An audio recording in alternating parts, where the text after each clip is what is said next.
Malaysian Chinese living and working in London for the last 40 years. So if I sound confusing, that's because of my heritage, okay? I wanted to share with you, reflecting on how we teach management, and in particular, whether we take into account the notion of spirituality, okay? In management studies, we tend to think of underpinning theories.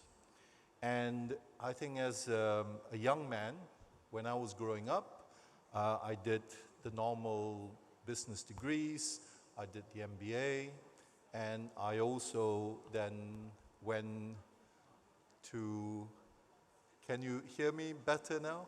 Yes? No? Okay. Okay? It's very difficult for me to know if you can hear me, so if you wave, if you can hear me. Good, excellent. If you don't wave, I'll wake you up, okay? So you better pay attention because I will ask questions later, okay? No, that's a joke, okay? So if I go back to the idea about management studies, okay? As a young man growing up, there were analogies that were drawn to the use of management strategies, and in particular to such things as The Art of War by Sun Tzu, which was something that I was quite interested in. But over time, I've actually realized that it's actually quite negative because it associates the notion of management and management studies to war. Because in my mind, actually management studies today is really about people development. I came across the Gita and its notion of effectiveness and efficiency, okay? And that really transformed my thinking and moved me towards looking for an ideology and a belief that was beyond just a Western mindset, okay? Perhaps the best way to think about this would be really about the person that we are and what companies and managers do, okay, in terms of spirituality. None so in the last 10 years, none so for me in my work in entrepreneurship, and I got to know Paul Perozora, who will speak later, about the importance of ensuring that there are ethical beliefs and ethical approaches, really a value system. The question, therefore, would be where those values come from.